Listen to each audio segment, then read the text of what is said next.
If you cast your minds back to 2015 when Floyd Mayweather fought Manny Pacquiao, that fight was seen by most people at the time as being the decider, the fight to determine who the best welterweight of that generation was.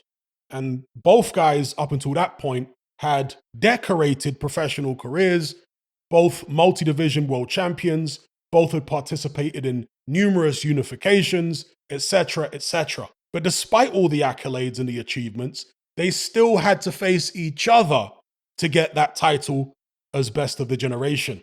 Similar situation with this weekend's fight between Terence Crawford and Errol Spence. Terence Crawford is at, I think, something like 17 world title fights. You can count them on his box rec. He's had unifications. He's been undisputed. He's a multi-division world champion. Errol Spence hasn't had as many, but still he's participated in unification bouts. He's had, I think, 8 or 9 world title fights, etc. And no rematches in any of his world title fights. And that will become relevant in just a moment. But yet, all the accolades that Terence Crawford and Errol Spence have are not enough to allow either of them to call themselves the best of the generation. They have to fight each other to be able to get that title. So please explain to me why Tyson Fury has been given the title of best heavyweight of his generation when he's only had 6 world title fights and 3 of them have been against the same guy. How is that possible? Why is the bar so high for Manny Pacquiao, Floyd Mayweather, Terence Crawford, Errol Spence, and many other fighters, not just active today, but throughout the history of boxing? Why is the bar so high for them to establish themselves as the best fighter in their weight class of their generation, but yet it's so low for Tyson Fury? He hasn't become undisputed by fighting and beating Alexander Usyk. He hasn't beaten most of the guys in the top 10, top 15 right now. He hasn't beat Filip Hrgovic and Makhmudov and Frank Sanchez, Anthony Joshua, Zheli Zhang, Martin Bakole,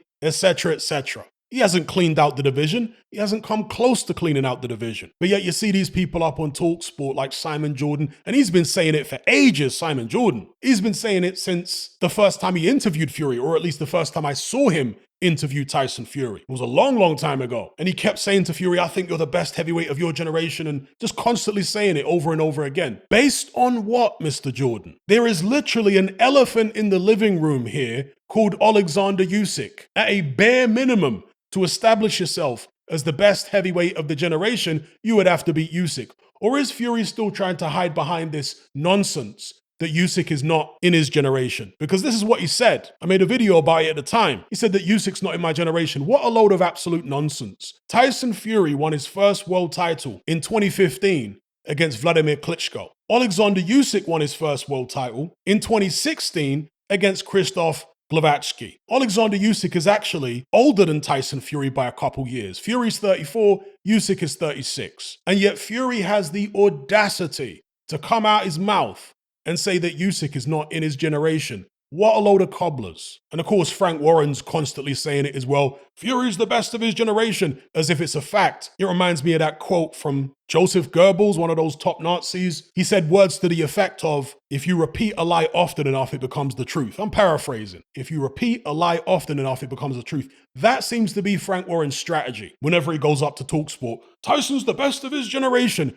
Based on what, Frank? Has he beat Usyk? Has he become undisputed? No, he hasn't. Has he cleaned out the division? Not even close. This is what it takes to be recognized as the best of your generation. But again, because this lie gets repeated so often by people in the media and by Tyson Fury and Tyson Fury sycophants, and Frank Warren obviously, people just start believing it without actually thinking about what they're saying. Again, going back to Mayweather and Pacquiao, look at all the accolades that Mayweather had. And yet it was undecided who the best of the generation was in the minds of most people until he'd fought and beaten Manny Pacquiao. Same with Terence Crawford this weekend against Errol Spence. This is the decider. Terence Crawford has had 17 world title fights, unifications, you name it. Not 6 world title fights and 3 against the same guy like Tyson Fury. 17. By the way, Lennox Lewis had 17 world title fights. He didn't get recognized as the best heavyweight of his generation until the very end of his career,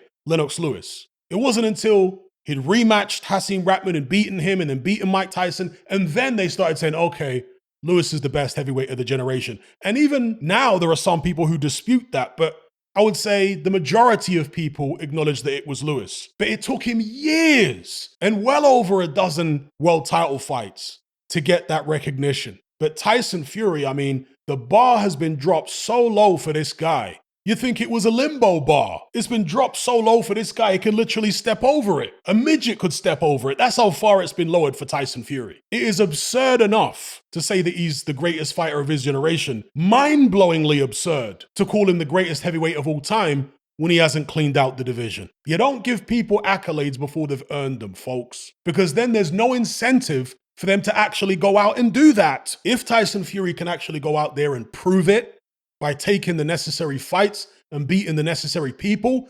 bravo, good on him. But I certainly will not be holding him aloft until that point, at least not to that extent. Yeah, you hold him aloft to a certain degree because he's obviously got some good wins in his career and he's put on some good performances. But he's a long, long, long way off the kind of accolades that the Simon Jordans and the Sylvester Stallones are putting upon him. That's ridiculous, fanboy type stuff. So just some food for thought there for you guys. Why is the bar so low for Tyson Fury? Wasn't this low for Pacquiao? It's not this low for Usyk. Think about Usyk.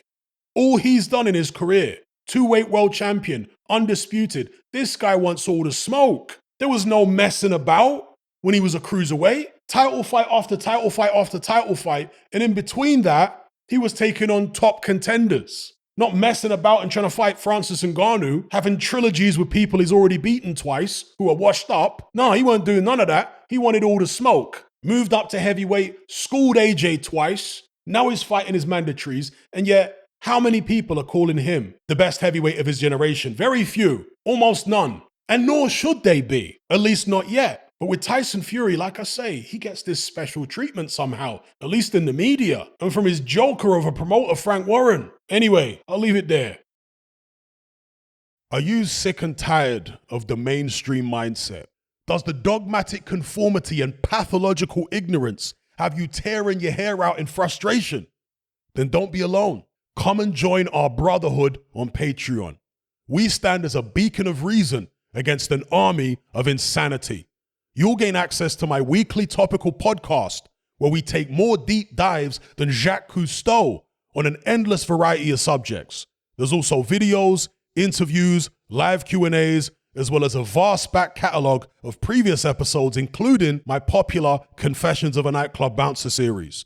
You can listen via the Patreon app or download in high-quality MP3. Connect with myself and hundreds of other members in our Element chat group. There's no contract, no commitment, you can cancel at any time, and it's cheaper than a Mickey D's McMuffin. Just head to my Patreon page via the link below this video and select the tier called the Brotherhood of Reason. I'll see you over there.